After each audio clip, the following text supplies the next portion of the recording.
LifeLock, how can I help? The IRS said I filed my return, but I haven't. 1 in 4 tax-paying Americans has paid the price of identity fraud. what do I do? My refund, though. I'm freaking out. Don't worry, I can fix this. LifeLock fixes identity theft guaranteed and gets your money back with up to $3 million in coverage. I'm so relieved. No problem. I'll be with you every step of the way. 1 in 4 was a fraud-paying American. Not anymore. Save up to 40% your first year. Visit LifeLock.com/podcast. Terms apply. Se gostarem deste e de outros conteúdos Broá, considerem tornar-se patronos em patreon.com/BroáPodcasts, onde podem ter acesso a episódios exclusivos de vários programas. Visitem patreon.com/BroáPodcasts para mais informações.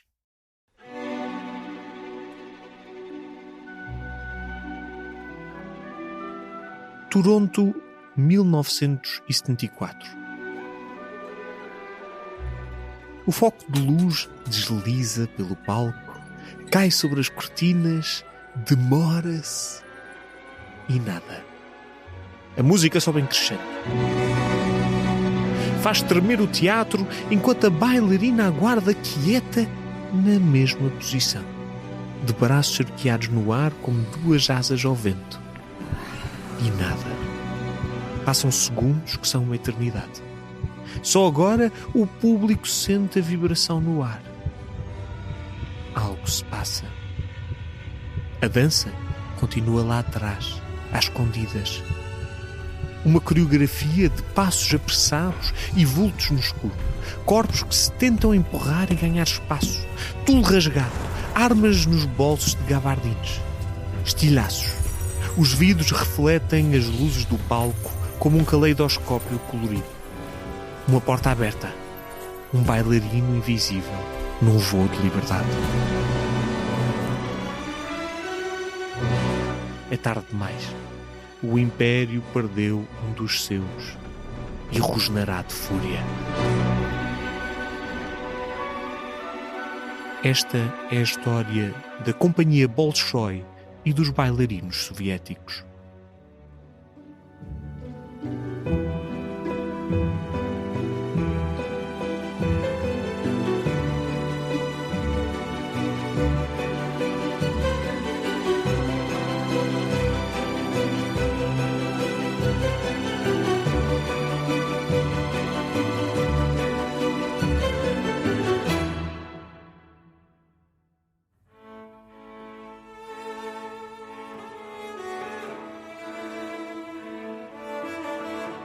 Olá a todos.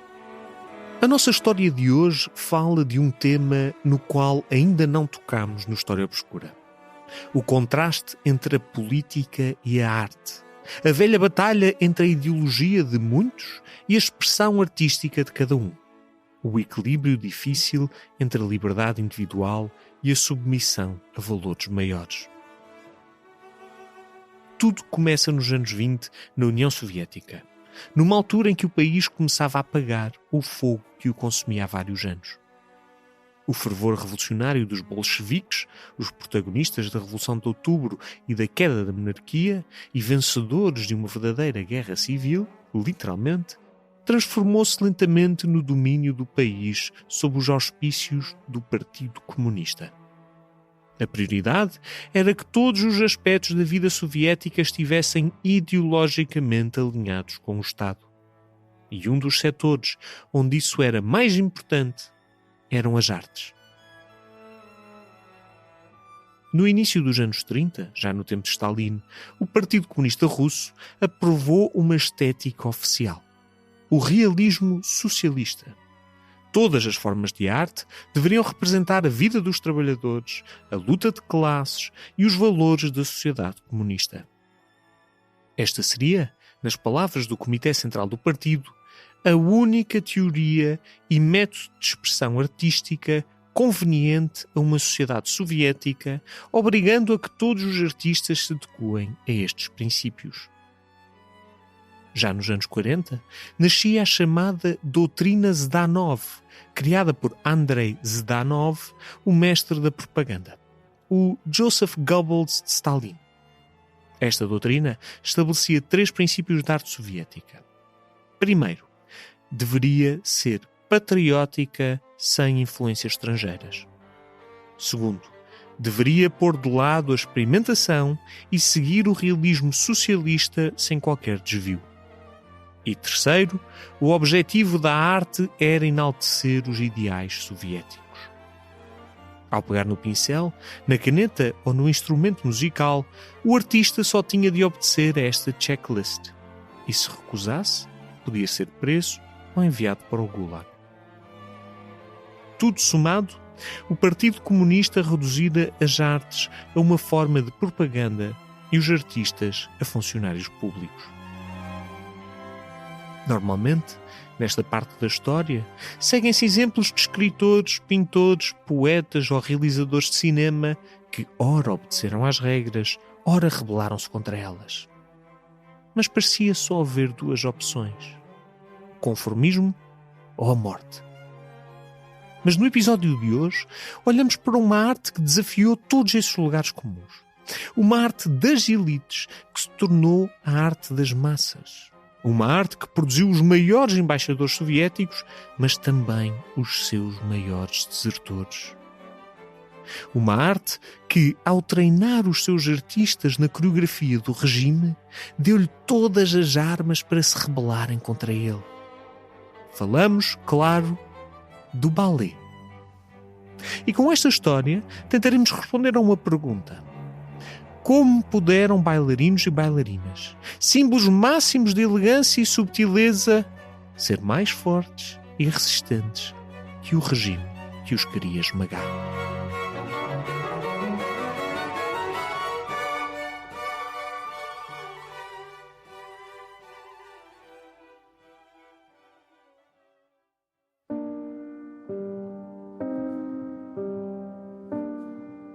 No calor da Revolução Bolchevique, quando os símbolos do velho regime eram literalmente queimados, não seria fácil justificar a existência do balé.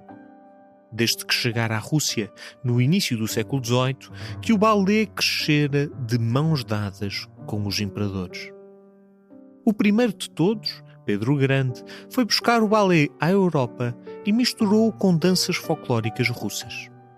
E poucos anos depois, entre 1730 e 1740, nascia a primeira companhia de bailado e a primeira escola em São Petersburgo. A corte de Catarina a Grande atribuía-lhe tanta importância que até o seu filho e sucessor, Paulo I, participava em bailados com outros aristocratas. Durante 200 anos, a coroação dos imperadores russos eram acompanhados por grandes espetáculos de balé. E a mistura de géneros tradicionais russos com as técnicas europeias era a representação perfeita de um império vasto, variado e aberto ao resto do mundo. Quer como símbolo de poder, quer como entretenimento das cortes, o balé russo evoluiu sob o mecenato dos imperadores para se tornar a forma de arte performativa mais respeitada da Rússia. O exemplo perfeito deste fenómeno é a companhia de bailado Bolshoi, que ainda hoje funciona no Teatro Bolshoi, no centro de Moscou. Os seus primórdios remontam ao final do século XVIII, quando os bailarinos e coreógrafos da corte se organizaram numa companhia com o seu próprio repertório.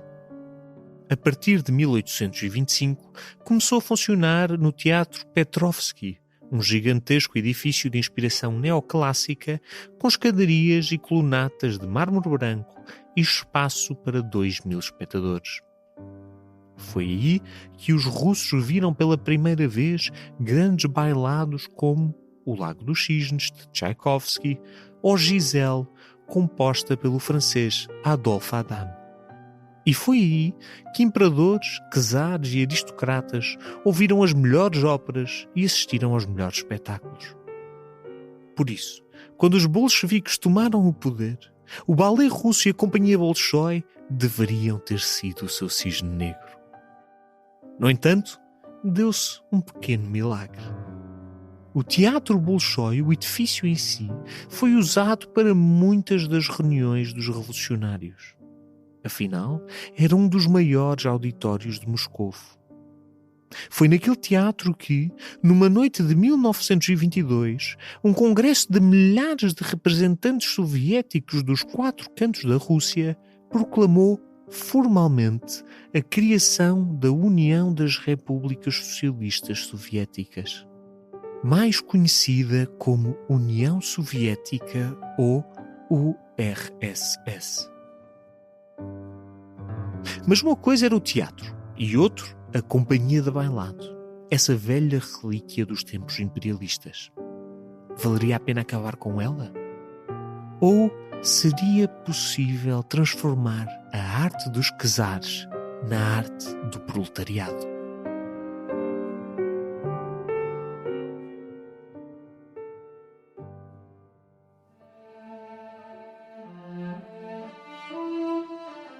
Na verdade, o ballet tinha vantagens irresistíveis.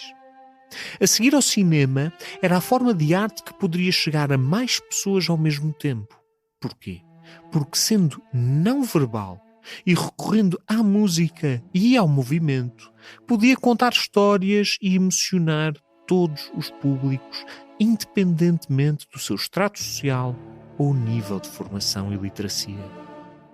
E do ponto de vista prático, não era preciso reinventar a roda. A Rússia já tinha centenas de teatros, companhias, bailarinos e coreógrafos de grande qualidade, bem como toneladas de figurinos, cenários e adereços. Era uma gigantesca máquina pronta a ser ativada. Por isso, os soviéticos depressa perceberam que melhor do que desmanchar as companhias de bailado, só mesmo pô-las a dançar pela revolução.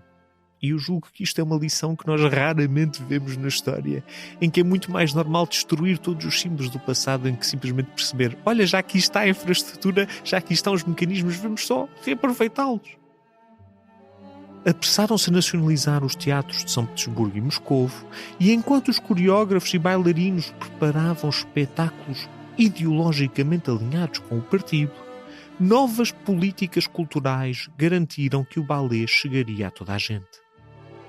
Entre outras medidas, o partido multiplicou os pontos de venda de bilhetes a preços baixos, levou as companhias a atuar em fábricas, associações, pavilhões desportivos, escolas, universidades e outros locais públicos para incentivar a participação da população e filmou bailados para transmitir na televisão e no cinema, tornando uma arte algo distante, numa forma de entretenimento próxima dos espectadores. Isto é um conceito que se chama criação de novos públicos e é um conceito essencial para as políticas públicas da cultura e para a programação cultural no geral. Gerações inteiras de russos cresceram assim a assistir às suas bailarinas e bailarinos favoritos, que se tornaram tão famosos como estrelas de cinema. E em poucas décadas, os soviéticos conseguiram o impossível: converter uma arte elitista num entretenimento de massas.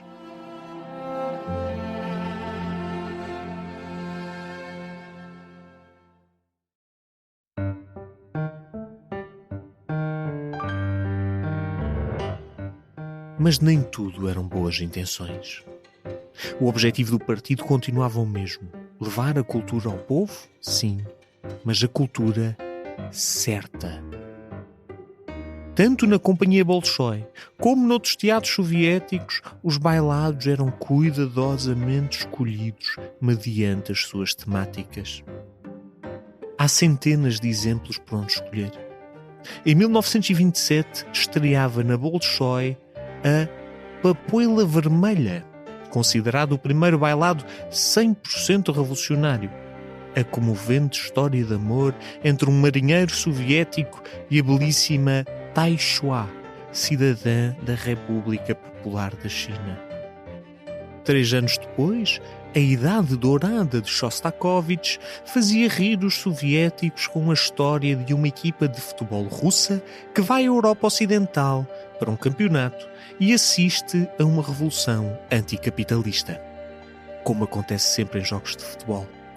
E em 1954, o coreógrafo Leonid Jakobson e os seus acrobáticos bailarinos davam vida à história de Spartacus, o escravo que se rebelou contra o terrível Império Romano num óbvio paralelismo com a Revolução Russa que fizera frente aos imperadores.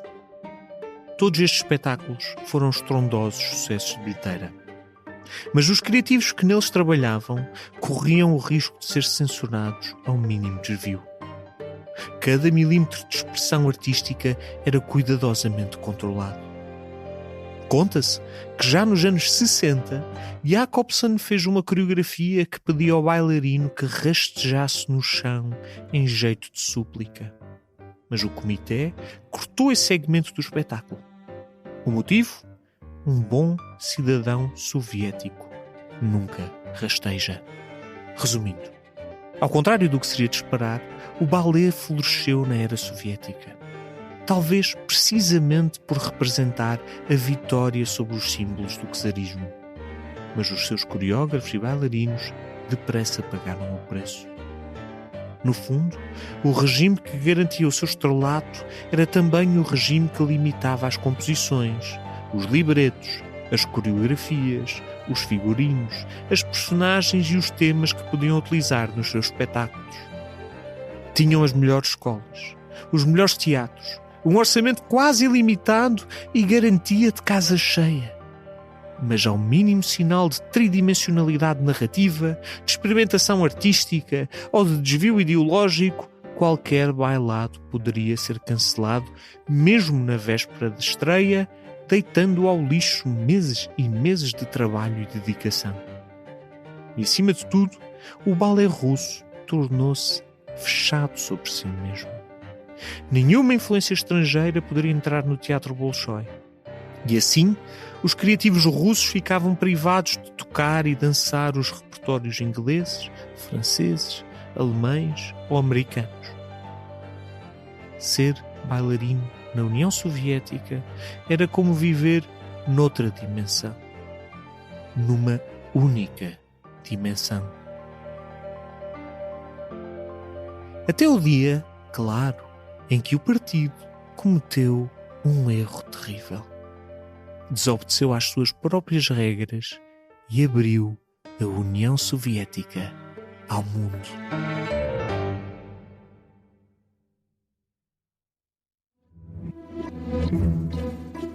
Nesse tempo de gloriosa abertura, muitas obras até então escondidas por detrás da cortina de ferro explodiram na cena europeia e americana. Entre elas, algumas que colocavam a União Soviética no centro de verdadeiras conspirações. Um caso pouco conhecido é o do ensaio Não Acredites em Tudo, como as teorias da conspiração nos tentam manipular, do escritor português radicado em São Petersburgo, Renato Rocha, também conhecido como Renates Rochowicz. Entre outras teorias da conspiração, o autor explica como os soviéticos tinham participado em inúmeras campanhas de desinformação durante a Guerra Fria. Infelizmente, Renato Rocha foi apanhado pela KGB e o seu destino é uma incógnita. Mas a sua obra continua disponível nas livrarias portuguesas e nos links disponíveis na descrição deste episódio.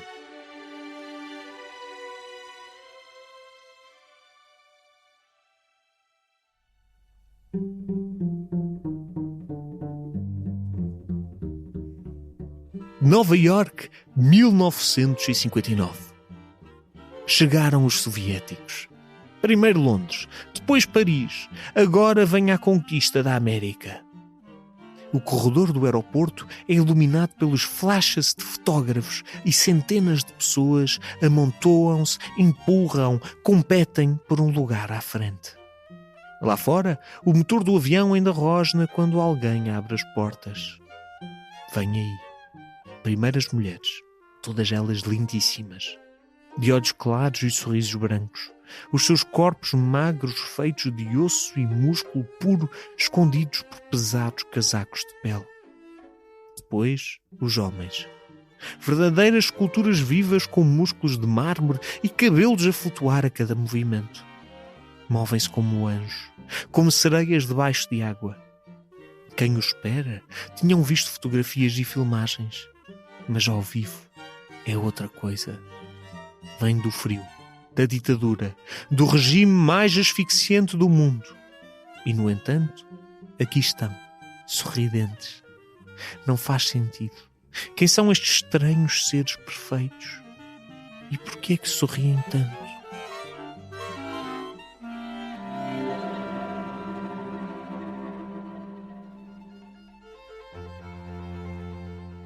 O início da década de 50 trouxe novidades para a União Soviética. A morte de Stalin e a subida a poder de Khrushchev levou a um relaxar temporário das pesadas regras que caíam sobre a cultura, assim como uma nova forma de utilizar. Na verdade, fechar a Bolshoi e outras companhias por detrás da cortina de ferro era um desperdício diplomático. Os coreógrafos e bailarinos soviéticos eram embaixadores perfeitos, trabalhadores, disciplinados, símbolos da precisão, do rigor e da obediência, e cujos bailados eram ideologicamente puros e ainda assim conseguiam estar acima de qualquer outra companhia ocidental.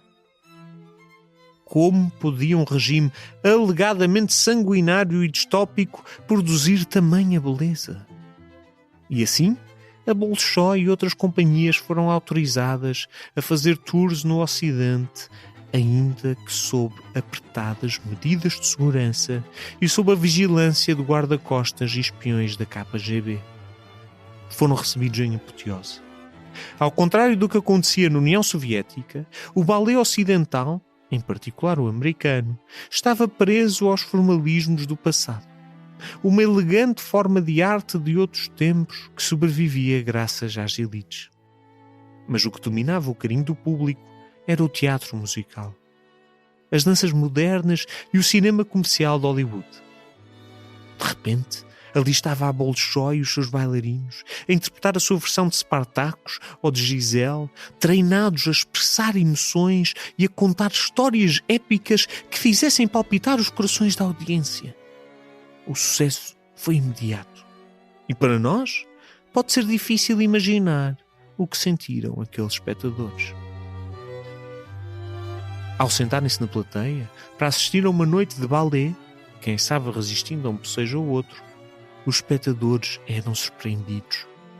Assim que se acendiam as luzes e a primeira bailarina surgia em palco, eram transportados para um mundo paralelo. Os cenários engoliam a sala com as suas cores, texturas e perspectivas forçadas. A música fazia tremer as paredes em orquestrações de ferver o sangue.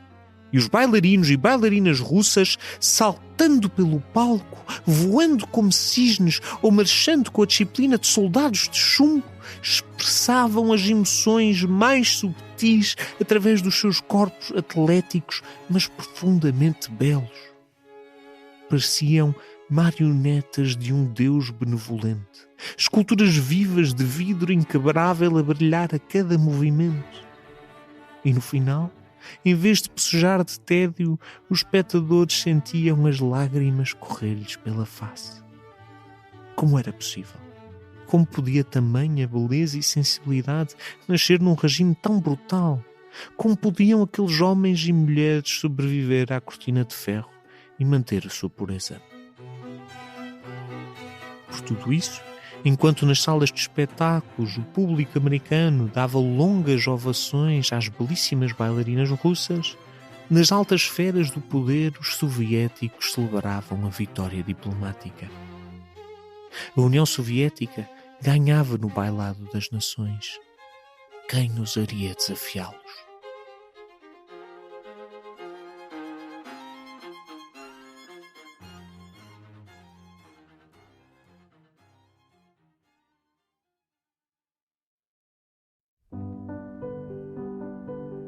Contudo, esta abertura não deixava de ter riscos. Os soviéticos tinham viajado meio mundo para serem vistos, mas também aproveitavam para ver.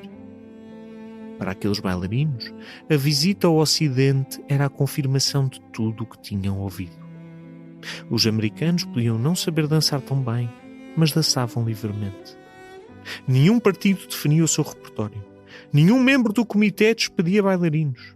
Nenhum coreógrafo desaparecia misteriosamente para nunca mais ser visto. Até os mais fiéis ao regime soviético começaram a ter dúvidas sobre a sua superioridade. E alguns correram o maior risco de todos: pôr em perigo a sua vida, quem sabe das suas famílias, deixar para trás colegas, amigos e amantes, abandonar o palco onde desde criança suavam e sangravam pela sua arte. Em suma, decidiram desertar. Mesmo acompanhados por vigilantes da KGB, mesmo isolados em hotéis só para eles, e mesmo proibidos de qualquer contacto com os ocidentais, vários coreógrafos e bailarinos fintaram as medidas de segurança e conseguiram fugir. Logo nos anos 20, o coreógrafo Georges Blanchin aproveitou uma tour na Alemanha para escapar para Paris e depois para Nova York, onde fundou 2 escolas e companhias: a American Ballet em Chicago e a New York City Ballet, que existem até hoje. Nos anos 60, Rudolf Nureyev, bailarino genial e homossexual assumido, esticou a corda ao visitar bares gays em Paris durante uma tour e, finalmente, conseguiu escapar à KGB, entregando-se à polícia francesa e implorando-lhes por asilo político. E no início dos anos 70, Natalia Makarova, uma das mais respeitadas prima bailarina de Leningrado, conseguiu fugir primeiro para Londres e depois para Nova York, onde passou a comover o público americano com as suas emotivas interpretações de clássicos russos como O Lago dos Cisnes. A América não era o destino óbvio. O ballet ainda era visto como uma arte desatualizada e elitista. Mas isso significava que havia espaço para crescer, desenvolver novas técnicas, ser criativamente livre. Podiam dançar o que quisessem, como quisessem e com quem quisessem. Era, como sempre tinham ouvido dizer, a terra das oportunidades. Ainda por cima, os bailarinos e coreógrafos soviéticos eram tão tecnicamente superiores que assim que chegavam a solo americano tinham uma carreira de sucesso garantida. E o seu sonho era o maior pesadelo dos soviéticos. Depois de décadas a aprimorar o seu bailado, os seus artistas fugiam para dançar nos palcos do inimigo. E tudo porque queriam algo que nos seus gabinetes os burocratas da cultura soviética faziam tudo para reprimir: a liberdade de serem criativos.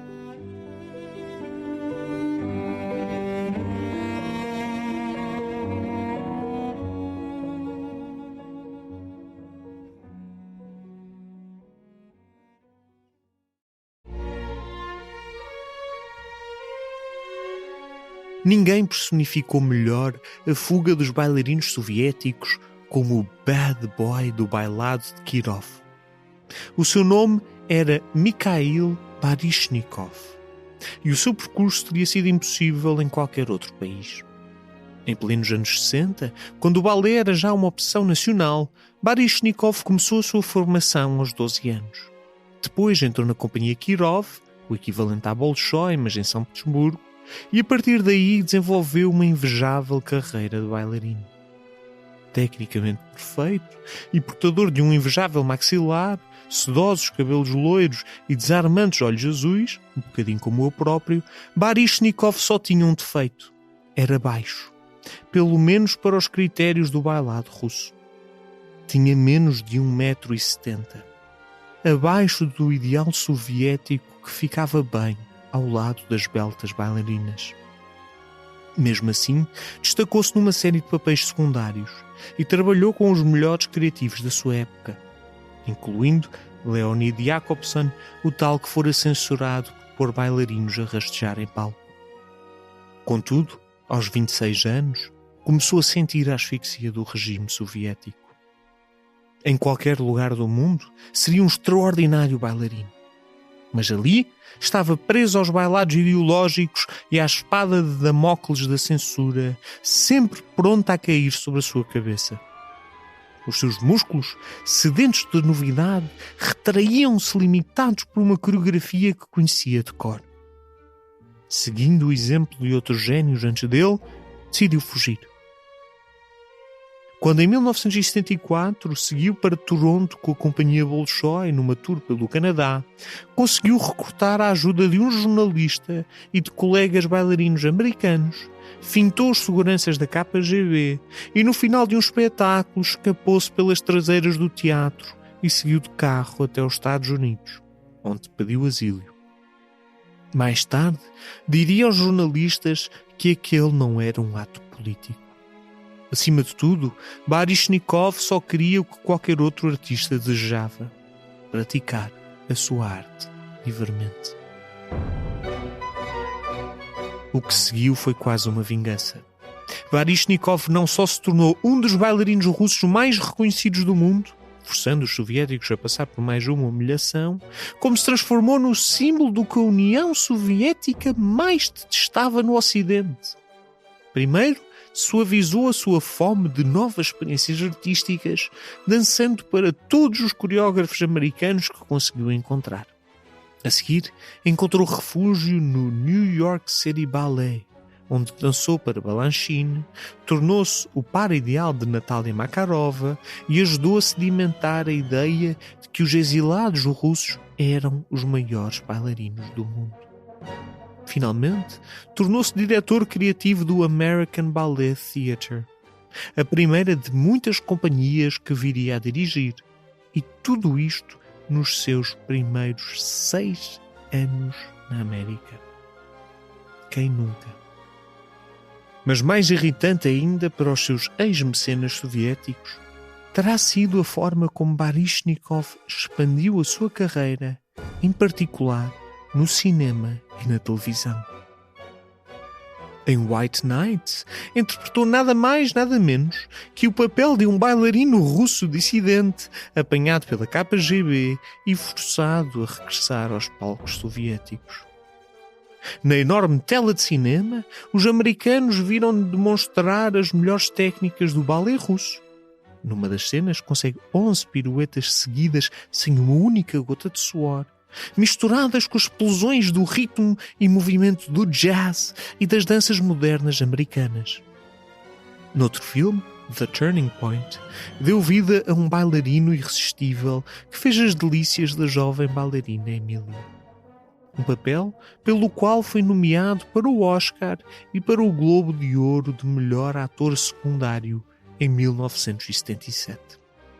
E, entre filmes de Hollywood, constantes namoros com bailarinas de renome, uma atarefada vida social e inúmeras participações em anúncios e programas televisivos, sendo talvez o mais surpreendente o papel de Alexander Petrovsky, o amante russo de Carrie Bradshaw na série Sexo e a Cidade, Baryshnikov tornou-se na personificação perfeita do bailarino russo dissidente. Mas a sua carreira era também uma ironia perfeita. Este filho do bailado russo, criado desde pequeno para servir a ideologia do partido, era agora uma marca milionária, um símbolo da sociedade de consumo capitalista do Ocidente. O círculo estava completo. A revolução gerara o seu maior inimigo. Não uma bomba, um espião ou um assassino, mas um elegante jovem russo de cabelos louros e olhos claros, que de cada vez que subia a palco, dançava não uma ideologia, mas sim a sua própria vontade.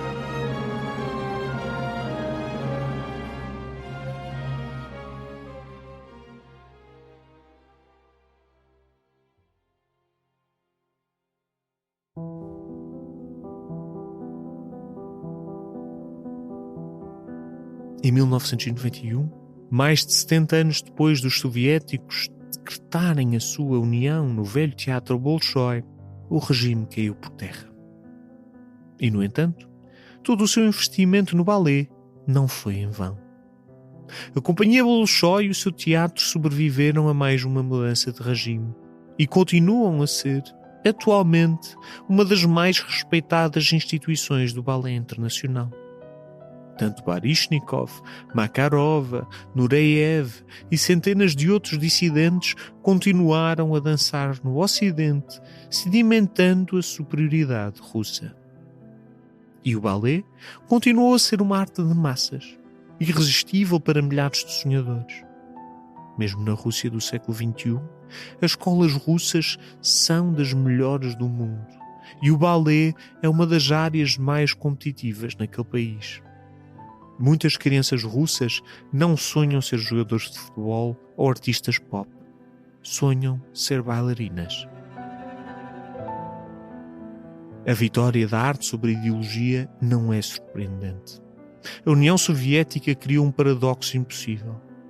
Primeiro, formou grandes artistas e depois pediu que obedecessem.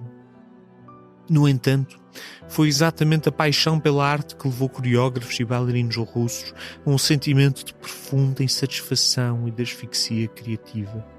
O regime tornou-os excelentes, mas não os deixou ser excelentes. Pairou sobre as suas cabeças, impedindo-os de saltar mais alto e rodopiar mais depressa. Deu-lhes a fome incontornável e tirou-lhes o sustento. E foi exatamente a força, a disciplina, o caráter e a resiliência que sempre promoveram nos seus bailarinos que os tornou os dissidentes perfeitos. Este fenómeno não é exclusivo do balé. A mesma dinâmica foi vivida por realizadores de cinema, romancistas, pintores, escultores, arquitetos ou poetas. Mas o caso do balé é especialmente interessante porque presta-se a uma metáfora acidental. A da bailarina em palco, sobre um único foco de luz. Tão frágil, tão leve, tão desprotegida. Parece-nos que a qualquer segundo poderá cair, sair a voar, ser demolida pelo peso de uma força destruidora. E, no entanto, visto de perto, o corpo de uma bailarina não é frágil. É músculo, resistência e força sobre-humana, forte o suficiente para enfrentar um regime inteiro. É essa a ilusão do palco, a belíssima ironia em cada movimento. Se realmente conhecessem os artistas que estavam a criar, talvez os soviéticos tivessem percebido mais cedo que nunca, jamais poderiam dominá-los.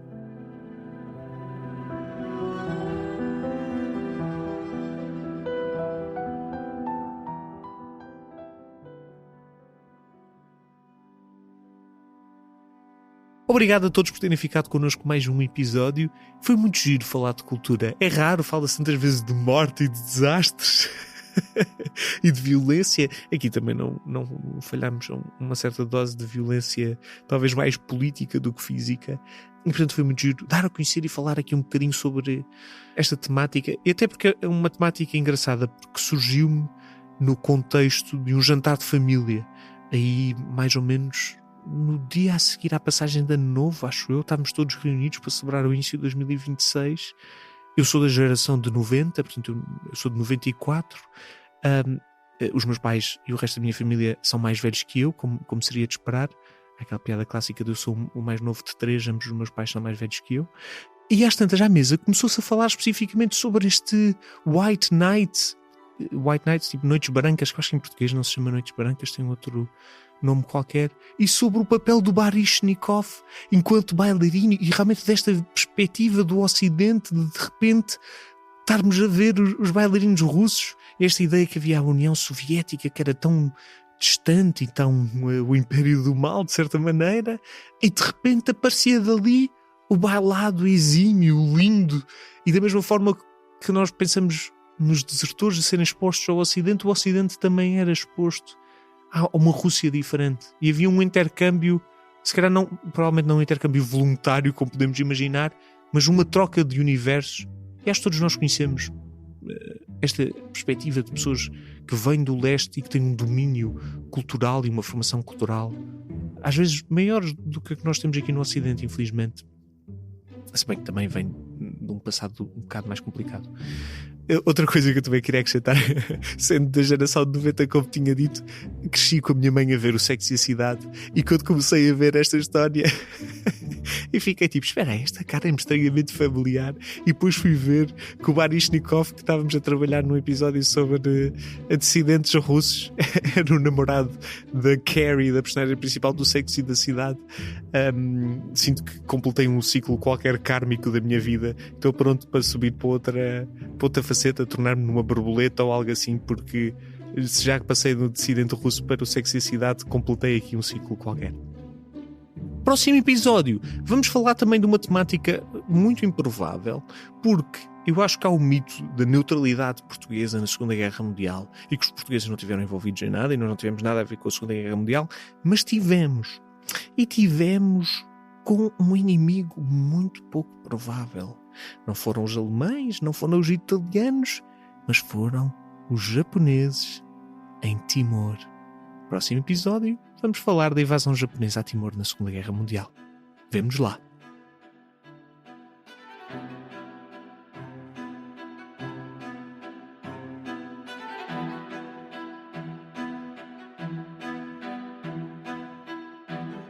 História Obscura é um podcast da série Sapiens, produzido pela Broá Podcast, narrado por mim, Luís Francisco Sousa. Com direção criativa de Luís Francisco Sousa, escrito por Renato Rocha, pesquisa por Renato Rocha, direção técnica de Rita Cabrita, edição por Sara Milan, identidade gráfica desenvolvida por Rita Cabrita e Luís Francisco Sousa. Já sabem, se gostarem deste e de outros conteúdos Broá, considerem tornar-se patronos em patreon.com/broapodcast.